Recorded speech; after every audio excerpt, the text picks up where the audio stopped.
Hello and welcome to this conversation coming to you from the big 5G event. I'm Terry Sweeney with Light Reading. I'm joined now by Daniel Sieberg, Vice President of Technology and Innovation Thought Leadership for Huawei USA.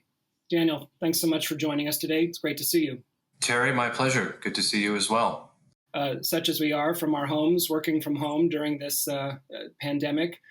Let's start there by talking about how 5G has aided in tackling the pandemic and really what's some of the learning from the experiences so far.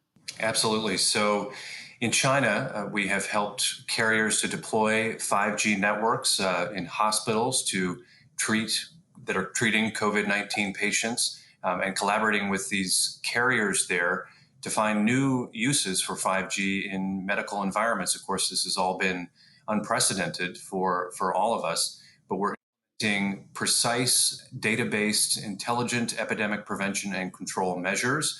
And part of that is enabling remote diagnoses and treatment through the power of 5G. And then in countries outside of China, our remote video conferencing, similar to what we're doing here, has helped medical institutions from Thailand to Italy to communicate more effectively. And with this rollout of 5G next generation networks, especially in rural communities where access to medical services is less readily available, we really see this efficient and reliable way to bring about telemedicine and make it more accessible to people. And the reality is that telemedicine is becoming the new norm amid the pandemic, and for so many of us, is a safe way to get evaluated by healthcare professionals without leaving their home. I mean, it's obviously great, tremendous benefits. Wireless, because of its ease of installation, just delivers benefits just about immediately. With that in mind, what should an economy expect from deployment of 5G? What are some of the tangible economic benefits that this technology delivers? Well, in many ways, there are a lot to list out. But if you look at the studies that are out there, many of them estimate that the power of 5G has the potential to drive more than $1 trillion of GDP by 2025.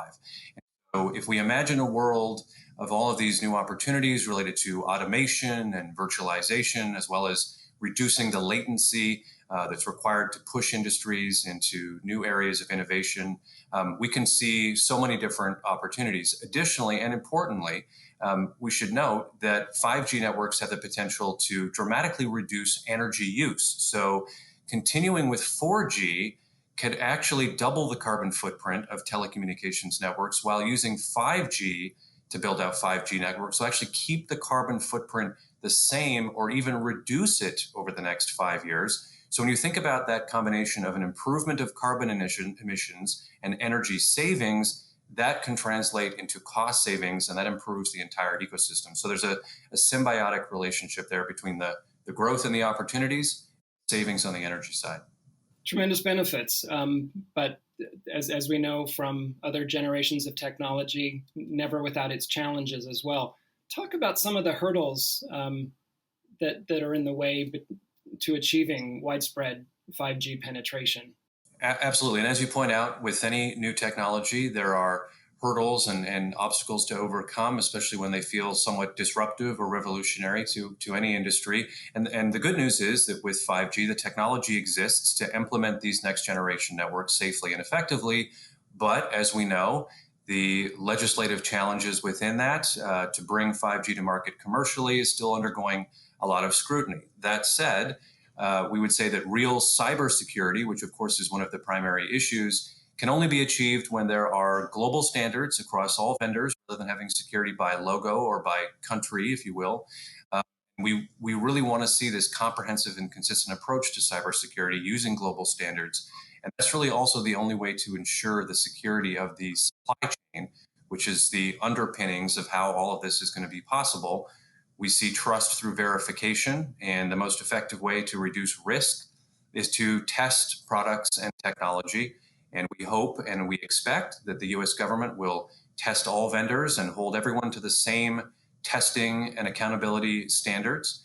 And we also see a day and we hope to see a day, when this situation leads to governments and organizations understanding the importance of that testing and doing that across all different services with all vendors to ensure the security for consumers who are ultimately on the end of all of this. Yeah, it's obviously really key. Um, the other great thing with emerging technologies is how they pair with other existing technologies.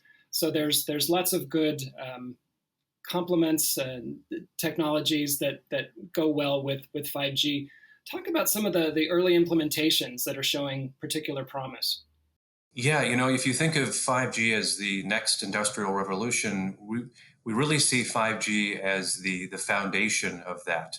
And to layer on top of that, there are technologies like AI, which is one of the key technologies that we point to that's going to benefit from this acceleration towards innovation, whether it's faster speeds, higher capacity, lower latency, also the ability to process information faster for AI and machine learning to understand the data in whole new ways and to fuel those experiences for people. IoT is another one, Internet of Things, increasingly a part of so much of our lives, whether it's in smart homes or even a fleet of connected devices for commercial and industrial applications. So lots of ways that IoT could tap into this 5G revolution. And then finally, I would say that the third one in that list would be around autonomous vehicles and driving, so to speak. A lot of that innovation, whether it's about network infrastructure that's going to enable cars to communicate more effectively with each other, or even communicating with objects around them, like streetlights, for example. So lots of exciting stuff in the pipeline for sure. Lots of good stuff coming down the pike with 5G. Thanks for walking us through this today. My pleasure. Thanks, Terry.